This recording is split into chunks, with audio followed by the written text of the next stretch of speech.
Hello friends, कैसे हैं आप लोग? अच्छे होंगे। प्रीवियस लेक्चर में बात कर रहे थे हम वैदिक काल की।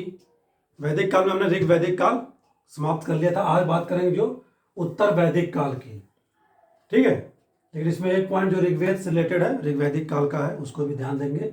बाकी ये सारे क्या हैं, उत्तर वैदिक काल से रिलेटेड हैं। एक साथ इसलिए लिखा गया है कि एक साथ ही आते हैं चारों वेदों के नाम। ओके, तो सबसे पहले हम बात करेंगे वेदों की, उसके उपवेद की, उसके ब्राह्मण, ओके, और उसके उपनिषदों की, और फिर वेदों को पढ़ने वाले को क्या कहा जाता था उसकी बात करेंगे। एक साथ लिखा गया सारा। ठीक है, तो जैसा जानते हैं हम लोग, सभी लोग, कि वेद क्या है? चार वेद हैं भारतीय समाज में या भारतीय संस्कृति परंपरा में, हिंदू धर्म में। तो ऋग्वेद की स्थापना की बात हमने बृहद स्तर पर की थी। ऋग्वेद का काफी चर्चा की थी। ऋग्वेद, तो ऋग्वेद किस लिए था? स्पेशली मंत्रोच्चार के लिए था। ठीक है, ओके। तो ऋग्वेद के और यजुर्वेद, यजुर्वेद क्या है? यज्ञ निर्माण से संबंधित है। यज्ञ इसलिए क्या है, कर्म कांड से रिलेटेड क्या है? ये वेद पुस्तक है। ओके। सामवेद, सामवेद भारत की प्राचीनतम संगीत की पुस्तक है। ओके। और अथर्ववेद क्या है? जादू टोना वशीभूत करना, औषधियों का भी, इसमें विभिन्न प्रकार के औषधियों के बारे में भी बताया गया है। ठीक है, ये तो चार वेद हो गए, इनकी बात कर ली हमने। ऋग्वेद के अगर हम उपवेद की बात करें तो ऋग्वेद का उपवेद है कौन सा?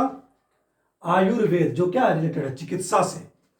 ओके, आयुर्वेद चिकित्सा से रिलेटेड है। यजुर्वेद के उपवेद की बात करें तो धनुर्वेद, धनुर नाम ही इसका धनुर है, यानी कि धनुष बाण की बात हो रही है, यानी कि शस्त्र विज्ञान है धनुर्वेद, यजुर्वेद का उपवेद। सामवेद यानी कि संगीत, हमने बात की थी, तो गंधर्व वेद जो है इसका उपवेद क्या है? संगीत से रिलेटेड है। ओके। अथर्ववेद, अथर्ववेद शिल्प, इसका उपवेद क्या है? शिल्प वेद, यानी कि संगीत, संगीत से संबंधित है। ठीक है, एक तो वेद लिखे गए, फिर उसके बाद के काल में, उत्तर वैदिक काल में क्या है, उनके उपवेद भी सामने आते हैं। ठीक है, ये तो हो गया इनके उपवेदों की बात। ओके, ऋग्वेद को हम ऋग्वैदिक काल में रखेंगे 1500 बीसी से 1000 बीसी में, बाकी 1000 बीसी से 6 बीसी तक आएंगे। ठीक है, अब बात करते हैं हम लोग किसकी? यजुर्वेद की। ठीक है, यजुर्वेद जैसी बात की हमने, क्या कर्मकांडीय वेद है। इसको दो भागों में बांटा जाता है, कृष्ण यजुर्वेद और शुक्ल यजुर्वेद। कृष्ण यजुर्वेद और शुक्ल यजुर्वेद अभी बात करेंगे जब। ठीक है, कृष्ण यजुर्वेद और शुक्ल यजुर्वेद। ठीक, और शुक्ल यजुर्वेद को क्या है? वाजस्नेही संहिता भी कहते हैं, और कृष्ण यजुर्वेद को तैत्रेय ब्राह्मण, तैत्रेय ब्राह्मण भी कहते हैं। ओके, तो यजुर्वेद से रिलेटेड हमने उपवेद की बात की। अब बात करते हैं किसकी? ब्राह्मण की। ओके, ब्राह्मण यानी ऋग्वेद के दो ब्राह्मण हैं। यजुर्वेद के देखने से हम किसकी बात करते हैं? ऐत्रेय की, यानी ऋग्वेद के दो ब्राह्मण हैं। कौन कौन से? ऐत्रेय और कौशितकी, और इसी दोनों नाम से इसके उपनिषद भी हैं, इसलिए लिखा नहीं गया है। ठीक है, तो ऋग्वेद के ब्राह्मण भी इसी नाम से हैं दो, और उपनिषद भी इसी नाम से हैं, ऐत्रेय और कौशितकी। ऐत्रेय ब्राह्मण में क्या है? ऋग्वेद की बात कर रहे हैं हम, ऋग्वैदिक काल की। इसमें क्या है? मनुष्य के बलि देने की क्या है? साक्ष्य प्राप्त होता है ऐत्रेय ब्राह्मण में। ओके, और इसी ब्राह्मण में बात की गई किसकी? सभी दुखों का कारण कौन है? पुत्री को माना गया है। इसका भी क्या है? ऐत्रेय ब्राह्मण में उल्लेख मिलता है। ठीक है, ये तो बात हो गई ऐत्रेय ब्राह्मण की। कौशितकी ब्राह्मण से कुछ ज्यादा खास रिलेटेड नहीं है, कौशितिक नामक ऋषि ने लिखा था। ठीक, अब बात करते हैं किसकी? यजुर्वेद में ब्राह्मणों की, ब्राह्मण की यानी कि शतपथ ब्राह्मण और तैत्रेय ब्राह्मण की। ठीक है, तो शतपथ ब्राह्मण और तैत्रेय ब्राह्मण किसके हैं? यजुर्वेद के। शतपथ ब्राह्मण से रिलेटेड क्या फैक्ट्स हैं, क्या बात की गई है? इसमें राजा के राजसूय यज्ञ की बात की गई है। ठीक है, उत्तर वैदिक काल में क्या है, अब राजा का पद क्या है, आनुवंशिक हो जाएगा। ठीक है, वर्ण व्यवस्था स्थापित हो जाएगी, हालांकि जाति व्यवस्था भी स्थापित नहीं होती है, सिर्फ वर्ण व्यवस्था स्थापित होती है। ठीक है, तो राजसूय यज्ञ की बात है, उल्लेख मिलेगा आपको सतपथ ब्राह्मण में। जल प्लावन की कथा मिलेगी। ठीक है, माधव विधेय की कथा इसमें है। और क्या क्या है, पुरु जो थे, पुरुवंश था, और उर्वशी का एक कथा मिलेगी आपको, किसमें, सतपथ ब्राह्मण में, इन सब में उल्लेख है। और अश्विन द्वारा, जो अश्विन देवता थे, बात की थी हमने, आज कल का फेमस च्यवनप्राश खाते हैं, कौन सा, च्यवनप्राश, डाबर च्यवनप्राश, च्यवन ऋषि के नाम पे। तो अश्विनों द्वारा क्या है, जो यवन दान दिया गया ऋषि च्यवन को, इसकी भी कथा क्या है, सतपथ ब्राह्मण में उल्लिखित है। इसी सतपथ ब्राह्मण में बात की गई, जो आज बात की जाती है धार्मिक रूप से, पृथ्वी पत्नी को क्या माना जाता है, पुरुष का, अर्धांगिनी। तो स्त्री अर्धांगिनी के रूप में क्या सतपथ ब्राह्मण में क्या है, उल्लेख है। और खेती की जितने भी प्रक्रियाएं हैं, सभी प्रक्रियाएं क्या है, बोना काटने से लेकर उसका अन्न निकालने तक, सभी प्रक्रियाओं का क्या है, उल्लेख सतपथ ब्राह्मण में है। कुछ नगरों का भी नाम मिलता है, काशी विदेह है, कौशल काशी विदेह का भी क्या है, उल्लेख सतपथ ब्राह्मण में है। काफी इंपॉर्टेंट भी है ब्राह्मण, सतपथ ब्राह्मण। ठीक है, पुनर्जन्म का सिद्धांत भी क्या है, सतपथ ब्राह्मण में इसकी चर्चा की गई है। इतने सारे फैक्ट्स हैं किससे, सतपथ ब्राह्मण से रिलेटेड। ओके, और किसकी बात करें, तैत्रेय में क्या है, तैत्रेय में जो है बात की गई है कि जो ऋग वैदिक काल में क्या था, सभा थी, समिति थी, विदत थी, जो हमने बात की थी, उसके महत्व में कमी आने लगती है। इसका उल्लेख किसमें मिलता है, तैत्रेय ब्राह्मण में। ओके, और जो उत्तर वैदिक काल में 12 रत्निन की बात की गई, 12 रत्निन, जैसे राजा हुआ, उसकी सेना हुई, महसी हुई, ठीक है, उसका मित्र की, ऐसे 12 जो अमात्य पुरोहित बात की जाती है, 12 रत्निन एक राज्य के, वो किसमें, तैत्रेय ब्राह्मण में उल्लेख की प्राप्ति होती है हमें। बाकी राजसूय यज्ञ, वाजपेय यज्ञ, अश्वमेध यज्ञ के क्या है, इसकी भी जानकारी या इसकी महत्ता बढ़ती है राजा की शक्ति को बढ़ाने के लिए, किसमें मिलती है, तैत्रेय ब्राह्मण में। ठीक है, ये तो हो गया ब्राह्मण यजुर्वेद का, सतपथ और तैत्रेय की बात की हमने। अब बात करें किसकी, सामवेद की। सामवेद की बात करें, प्राचीनतम संगीत की पुस्तक है सामवेद। मेनली सामवेद में क्या था, सूर्य की स्तुति है। ठीक है, यज्ञों के माध्यम से सूर्य की स्तुति की जा रही, किसमें, सामवेद में। ओके, इसके दो ब्राह्मण है, पंचविश और षड्विश। पंचविश और षड्विश। तो पंचविश ब्राह्मण में क्या उल्लेख किया गया है, इसमें व्रात्य यज्ञ का उल्लेख है। एक यज्ञ का नाम याद रखेंगे, व्रात्य यज्ञ। क्या था व्रात्य यज्ञ, उत्तर वैदिक काल आते आते काफी कर्मकांड बढ़ जाता है। तो व्रात्य यज्ञ क्या था, इनका मानना था उत्तर वैदिक काल में आर्यों का कि वे आर्य जो क्या है, अनार्यों की भाषा बोलने लगे, सीख लिए यहाँ के लोगों का। ठीक है, दासों का अनार्यों की भाषा बोलने लगे, या अनार्यों के क्षेत्र में जाकर निवास करने लगे। भाषा बोल रहे हैं, निवास कर रहे हैं उनके क्षेत्र में, तो क्या होगा, उनके मध्य वैवाहिक संबंध स्थापित हो गया। ठीक है, और वैवाहिक संबंध स्थापित हो गया तो इससे क्या हुआ, उनका रक्त अशुद्ध हो गया। क्या हो गया, रक्त अशुद्ध हो गया, यानी कि रक्त शुद्धिकरण इसमें इस यज्ञ के माध्यम से की जाती थी उन आर्यों का। ठीक है, यज्ञ के माध्यम से रक्त शुद्धिकरण की बात की गई है, किसमें, पंचविश ब्राह्मण में। ओके, और इसमें व्रात्य देवता कौन है, शिव। शिव की आहुति की जा रही इसमें, लोगों का खून साफ करने में। ठीक है, रक्त शुद्धिकरण की बात की जा रही है। ओके, ये है व्रात्य यज्ञ। नेक्स्ट क्या आते हैं, षड्विश ब्राह्मण क्या है। षड्विश ब्राह्मण, इसे अद्भुत ब्राह्मण भी कहते हैं। ठीक है, या छांदोग्य ब्राह्मण भी कहते हैं, छांदोग्य उपनिषद भी है। षड्विश को छांदोग्य ब्राह्मण भी कहते हैं या अद्भुत ब्राह्मण कहते हैं। इसमें खेती से रिलेटेड बात की गई है, जैसे अगर फसलों को जो नुकसान पहुंचाते हैं कीड़े मकोड़े, या प्राकृतिक आपदाएं आती हैं उनसे बचने के लिए क्या है, यज्ञों का सहारा लिया जा रहा है। विभिन्न प्रकार के यज्ञ की बात करता है कौन, षड्विश ब्राह्मण। इससे क्या पता चल रहा हमको, कर्मकांड काफी बढ़ गया है, इसलिए तो 6 BC आते आते धार्मिक आंदोलन शुरू होते हैं। करीब 63 प्रकार के धर्मों का उदय होता है, बौद्ध धर्म, शैव धर्म, वैष्णव धर्म और जैन धर्म। ठीक है, कर्मकांड बढ़ता जा रहा है उत्तर वैदिक काल में। ये हो गया षड्विश ब्राह्मण। और अथर्ववेद का एकमात्र ब्राह्मण गोपथ ब्राह्मण। ये आरओ में पूछा हुआ है 16 वाले बैच में, 16 या 15 में जब भी, कि अथर्ववेद का कौन सा ब्राह्मण, गोपथ ब्राह्मण।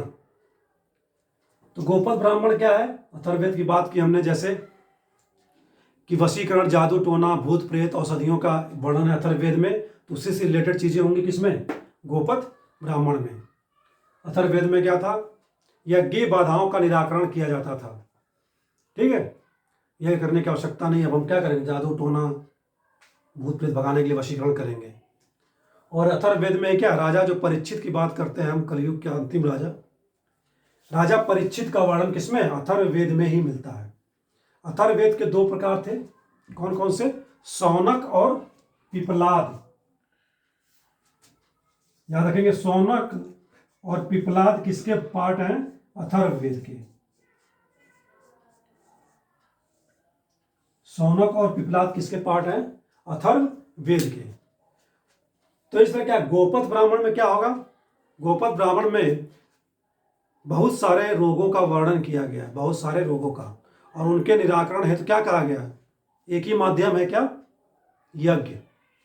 हर जगह क्या है, यज्ञ ही हो रहा है। तो गोपथ ब्राह्मण में क्या है, विभिन्न रोगों का वर्णन है और उनके निराकरण हेतु बहुत सारे यज्ञों का वर्णन किया गया है। ठीक है, ये हो गया क्या, गोपथ ब्राह्मण। नेक्स्ट उपनिषदों की बात करें, उपनिषद यानी पास आकर बैठकर सीखना, गुरुओं के सामने शिक्षा ग्रहण करना। ठीक है, शायद अंतेवासी भी होता गुरु के समीप आकर बैठकर वन वर्ड सब्स्टिट्यूशन में।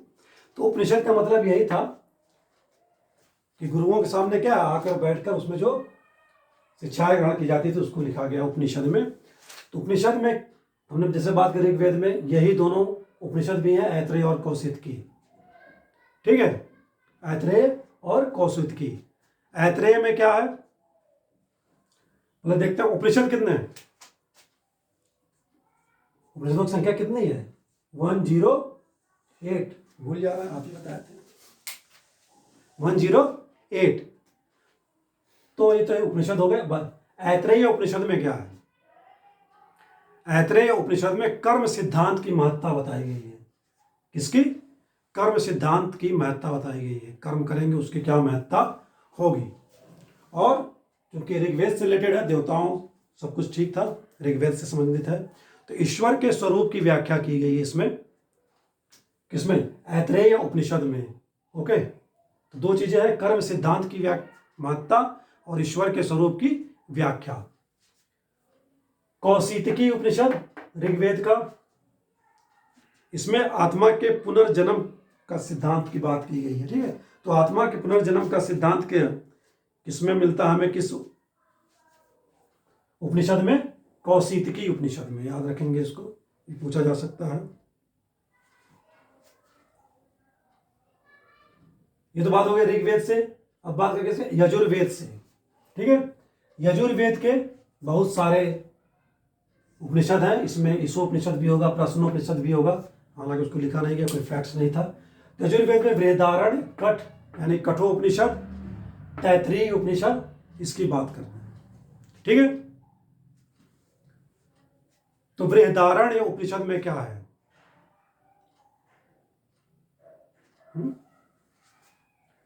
यजुर्वेद के बृहदारण्य में संवाद है किसी का, किसका, याज्ञवल्क और गार्गी का संवाद दिया गया है। याज्ञवल्क और गार्गी के संवाद की बात किसमें, बृहदारण्य में उपनिषद में। और कठोपनिषद में इसमें भी संवाद है यम और नचिकेता का, यम और नचिकेता का। और तैत्तिरीय में कृषि से रिलेटेड बात है कि अधिक से अधिक उत्पादन पर जोर दिया गया है, मैक्सिमम प्रोडक्शन पर। किसमें बात की गई है, ये प्रोडक्शन की बात कर रहा है एग्रीकल्चर में। एग्रीकल्चर में क्या है, प्रोडक्शन की बात कर रहा है।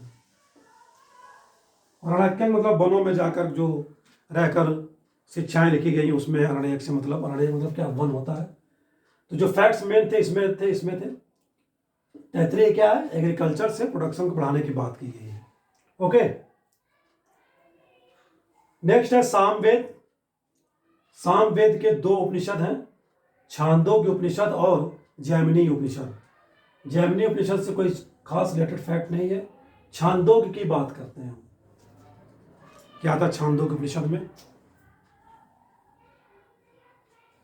छांदोग्य उपनिषद सबसे पुराना उपनिषद है। पहली बात तो याद रखेंगे कि छांदोग्य क्या है, सबसे पुराना उपनिषद है। ये सब बाद में लिखे गए हैं। छांदोग्य उपनिषद सबसे पुराना उपनिषद है और भगवान श्री कृष्ण का जो वर्णन है किसमें है, यानी देवकी पुत्र कृष्ण का जो वर्णन है छांदोग्य उपनिषद में ही क्या है, हमें प्राप्त होता है सबसे पहले। ठीक है, 4 आर्य सत्य जो बुद्ध ने लिए थे अपनी शिक्षा में, 4 आर्य सत्यों की बात भी किसमें है, छांदोग्य उपनिषद में है। ओके, और सबसे पहले भारतीय उस किसकी, फिलॉसफी की, इसी में क्या है, हमें साक्ष्य मिलता है। ठीक है, यानी क्या है उसमें, इसमें अद्वैतवाद का सिद्धांत दिया गया है। अद्वैतवाद सिद्धांत क्या होता है, फिलॉसफी की बात इसमें है छांदोग्य। सबसे पहले अद्वैतवाद का मतलब यह है कि ईश्वर और जो मनुष्य है, मनुष्य में आत्मा है, दोनों अलग अलग नहीं है, क्या है, एक ही सत्ता है।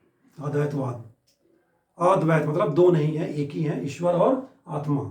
ठीक है, अद्वैतवाद सिद्धांत की बात छांदोग्य में है। इसमें हमने कोई ज्यादा फैक्ट नहीं लिखा। नेक्स्ट बात करें अथर्ववेद का जो उपनिषद है, मुंडक, मांडुक्य और प्रश्नोपनिषद। ठीक है, इसका लिखा हुआ है यहाँ पे सबसे फेमस वर्ड, ये पूछा भी जाता है, सत्यमेव जयते शब्द कहाँ मिलता है हमें, मुंडक उपनिषद में।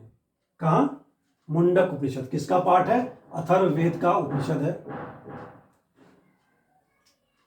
और यज्ञ को क्या है, कमजोर नौका बताया गया है। नौ क्या करती है, अगर आप नदी में है, सागर में है, तो आपको बाहर निकालने का काम करती है। उसी तरह इसमें कहा है कि यज्ञ क्या है, कमजोर नौका जो संसार रूपी भंवर सागर से क्या है, आपको पार नहीं कर लगा सकती। यज्ञ ये सब कर्मकांडी है। ठीक है, तो क्या है वही अथर्ववेद में, जादू टोना वशीकरण करवाइए। ठीक है, और यही मुंडक में क्या है, बात की थी प्रीवियस क्लास में कि सभा और समिति को प्रजापति की क्या है, 2 पुत्रियां बताया गया है। वो किसमें प्राप्त होता है हमें, मुंडक उपनिषद में। ठीक है, अब दूसरा उपनिषद अथर्ववेद से रिलेटेड, मांडुक्य। मांडुक्य उपनिषद मेन बात करें तो जो अद्वैतवाद का सिद्धांत शंकराचार्य ने अडॉप्ट किया, वह कहां से किया था, मांडुक्य में भी क्या है, अद्वैतवाद की उत्पत्ति की बात है। ठीक है, शंकराचार्य के अद्वैतवाद की उत्पत्ति कहां से होती है, मांडुक्य उपनिषद से ही। ठीक है, प्रश्नोपनिषद, भक्ति शब्द सबसे पहले कहां मिलता है हमें, प्रश्नोपनिषद में। प्रश्न किया जा रहा है इसमें कि भक्ति क्या है। ठीक है, और भगवत गीता के अनेक अंशों को इसमें लिया गया है, प्रश्नोपनिषद में रखा गया है।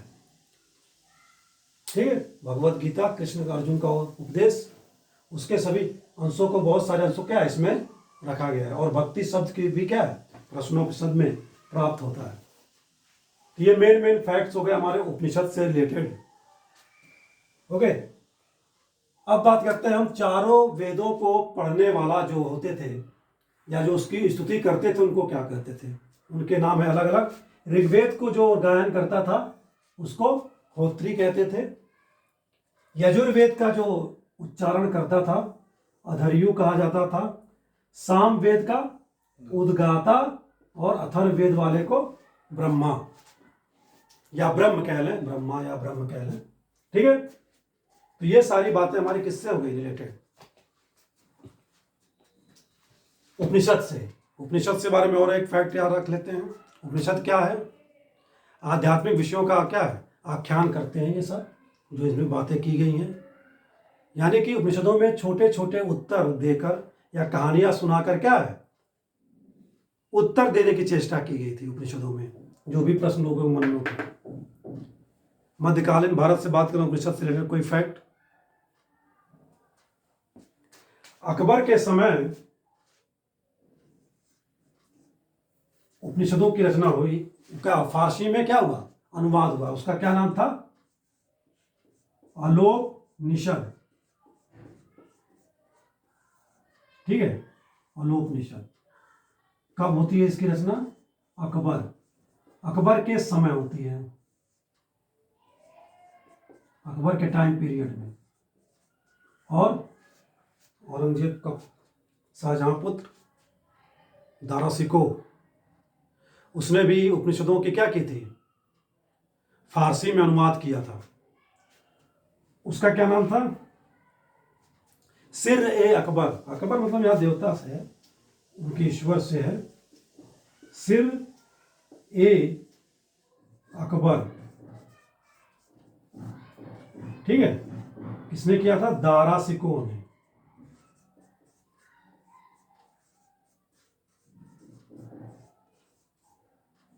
बहुत सारे उपनिषदों का सिर ए अकबर के नाम से अनुवाद किया था फारसी भाषा में।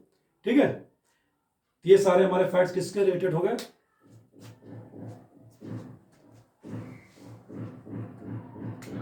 उपनिषदों से रिलेटेड। छांदोग्य उपनिषद में बात करें, हम भूल गए थे। छांदोग्य उपनिषद में क्या है, तीन आश्रम के वर्णन मिलता है, और चारों आश्रम का वर्णन ज्वालोपनिषद में। ठीक है, चार आश्रम कौन कौन से हैं,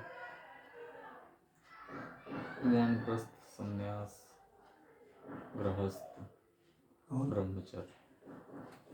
ठीक है, गृहस्थ, वानप्रस्थ, संन्यास और ब्रह्मचर्य। ब्रह्मचर्य तो हो गया जो आजीवन शादी न करे, गृहस्थ मतलब शादी करे 25 साल के बाद, उसके बाद 25-25 रहे, 50 तक कहाँ चला जाए, जंगल में। वानप्रस्थ मतलब जंगल जाना, और उसके बाद संन्यास ग्रहण करता है 25 साल के बाद, 75 का 25-25 में डिवाइड किया गया था, 100 वर्ष माना गया था मनुष्य का उम्र।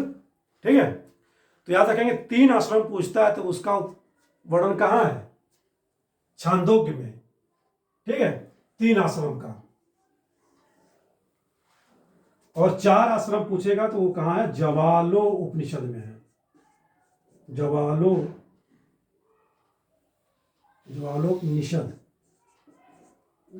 ज्वालोपनिषद में है, ज्वालोपनिषद में है। ठीक है, उपनिषद। तो 4 आश्रम यही मिलेगा आपको, चारों आश्रम का वर्णन। और यहां पर 3 आश्रम, 3 आश्रम पूछेगा तो छांदोग्य, और 4 पूछेगा तो ज्वालोपनिषद। ठीक है, ये तो बात हो गई हमारे उत्तर वैदिक काल में। ये उत्तर वैदिक काल के क्या है, स्रोत हैं, यजुर्वेद, सामवेद, अथर्ववेद और इनके ब्राह्मण उपनिषद और यही उपनिषद। दूसरा जो उपनिषद स्रोत है उत्तर वैदिक काल का, यानी कि 1000 BC से कब तक, 600 BC तक, वेदांग या वैदिकोत्तर साहित्य, वैदिकों के बाद के साहित्य। ठीक है, और पुरातात्विक स्रोत थे, और उपनिषद थे, पुरातात्विक स्रोत भी थे उत्तर वैदिक काल में। PCW और NBPW क्या है, ये चित्रित धूसर मृतभांड, पोट्री कलर वेयर और नॉर्थ ब्लैक पोट्री वेयर, ये प्रचलित थे कब, उत्तर वैदिक काल में। याद रखेंगे, पूछने के लिए आता है, सॉरी मिलाने के लिए आता है। ठीक है, UPSC में आया था 22 में, क्रम वाइज सजाने के लिए। बुद्धा के युग में क्या है, एरिटांड युग है। ठीक है, तो जो प्रतात्विक स्रोत है उत्तर वैदिक काल के कौन कौन से हैं, पोट्री कलर वेयर यानी चित्रित धूसर मृतभांड, और NBPW north black pottery ware, उत्तरी काले चित्रित मृतभांड। ठीक है, ये दोनों उत्तर वैदिक काल से रिलेटेड हैं प्रतात्विक स्रोत में। बाकी स्रोत तो साहित्य में थे, वेद थे, उपनिषद थे, ब्राह्मण थे। ठीक है, और वेदांग बात करें हम इसमें। वेदांग यानी वैदिकोत्तर साहित्य, इसको एक नाम और भी जानते हैं हम लोग, वैदिकोत्तर, यानी कि जब वेद जो चारों लिखे गए उसके बाद के हैं वैदिकोत्तर साहित्य।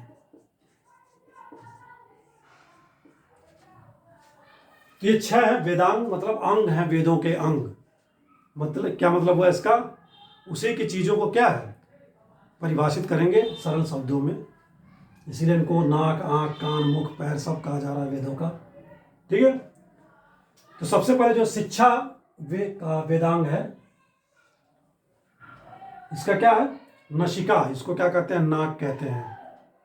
ठीक है, शिक्षा को। और यह स्वर विज्ञान से रिलेटेड है, जो स्वर है वेदों में सब में, उससे रिलेटेड है स्वर विज्ञान। और इसकी रचना पाणिनि द्वारा की गई थी। ठीक है। व्याकरण पर आएंगे तो व्याकरण भी पाणिनि द्वारा की गई थी।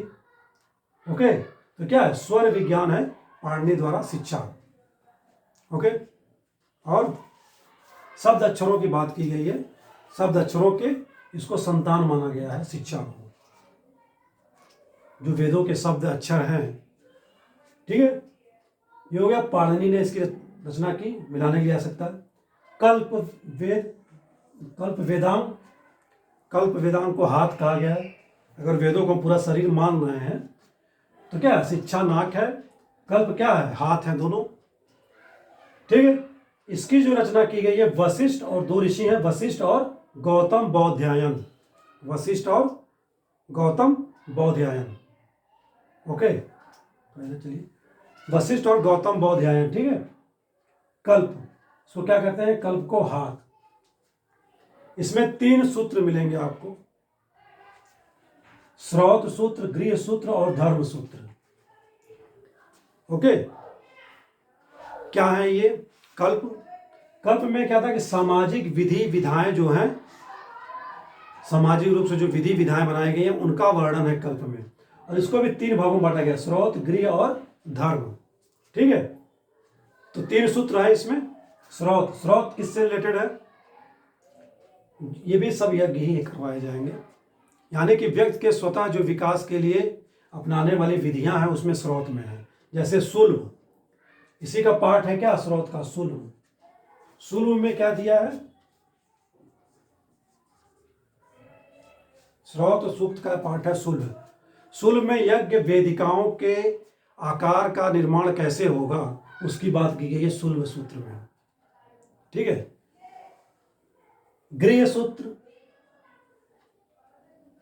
गृह सूत्र में भी यज्ञ होगा, लेकिन वो पारिवारिक अनुष्ठान इसमें बात की है। घर से रिलेटेड है, घर परिवार से रिलेटेड है, इसमें क्या है? पारिवारिक अनुष्ठान से रिलेटेड यज्ञों की बात है। और धर्म सूत्र, धर्म है तो पूरे समाज का है। ठीक है, सभी समाज होते हैं, समाज से संबंधित यज्ञों की बात की गई किसमें? धर्म सूत्र में। याद रखेंगे, श्रौत, गृह और धर्म सूत्र किसके पाठ हैं? कल्प के, पूछा जा सकता है। नेक्स्ट, निरुक्त। निरुक्त को की रचना यास्क द्वारा की गई, यास्क ऋषि द्वारा। और निरुक्त को क्या है? कान कहते हैं, वेदों का कान। ठीक है। निरुक्त में क्या है कि 6th BC आते आते, कब तक? निरुक्त में 6th BC तक आते आते जो वेदों की रचना हो गई थी, अथर्ववेद सबसे लास्ट में लिखा गया है। तो चारों वेदों में जो क्या है? कठिन शब्द हैं। ठीक है, कठिन शब्द हैं, उनको एक जगह रखा गया है और उनकी व्याख्या भी की गई। एक जगह रख के सरल शब्दों में उनकी व्याख्या की गई है। वही क्या है? निरुक्त में यास्क ने ये सब काम किया है। ठीक है। अगला है व्याकरण। यहां 2 की रचना, शिक्षा और व्याकरण कौन कर रहा? पाणिनि। पाणिनि की व्याकरण से रिलेटेड पहली पुस्तक कौन सी है? अष्टाध्यायी। कौन सी है पाणिनि की व्याकरण से रिलेटेड? अष्टाध्यायी। व्याकरण को मुख कहा गया, क्यों? मुख से इसका उच्चारण होगा वेदों के। क्या है व्याकरण में? यानी जो इसका उच्चारण है, ठीक है, लयबद्ध तरीके से, ठीक है, किया जाता है। और पहला व्याकरण की पुस्तक है अष्टाध्यायी। व्याकरण की 3 पुस्तकें हैं, एक तो पाणिनि द्वारा लिखी गई है, 2 अन्य के द्वारा, मतलब बाद में 6th BC के बाद भी। एक है कौन सी, वर्तिका। वर्तिका किसने लिखा है, कात्यायन ने। और एक कौन सी है, महाभाष्य। महाभाष्य किसने लिखा है, पतंजलि ने। तीनों व्याकरण की पुस्तक हैं, याद रखेंगे। महाभाष्य, पतंजलि 2nd BC में आएंगे ना, शुंग वंश के समय, पतंजलि। तो व्याकरण से संबंधित 3 पुस्तकों की जानकारी मिलती है, अष्टाध्यायी वर्तिका कात्यायन के, महाभाष्य पतंजलि के, और अष्टाध्यायी पाणिनि 6th BC में। ठीक है। ज्योतिष, ये तो नाम से ही ज्योतिष की बात की गई है इसमें, ज्योतिष गणना से। और ज्योतिष को आंख कहते हैं वेदों का, और इसको क्या है, किसके द्वारा संहिताबद्ध किया गया है, लगध द्वारा। ठीक है। और ज्योतिष की फर्स्ट किताब क्या है, जो है वेदांग, उसका नाम ही है वेदांग ज्योतिष। क्या नाम है, वेदांग ज्योतिष, यानी नक्षत्रों का इसमें वर्णन है।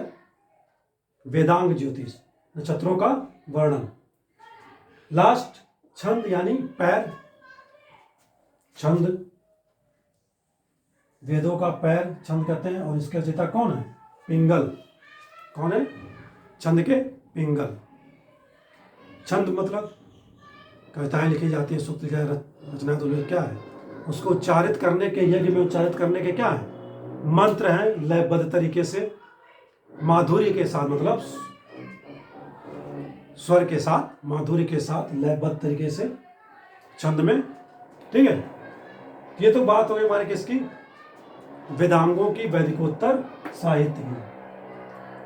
आज की क्लास में इतने सारे हो गए, काफी कवर कर लिए हम लोग। नेक्स्ट कल जो बात करेंगे उत्तर वैदिक काल में, वही चीजें, राजनीतिक व्यवस्था, सामाजिक, शिल्प, व्यापार। ठीक है। तो आज का इतना ही। नमस्कार। Thanks for watching the video.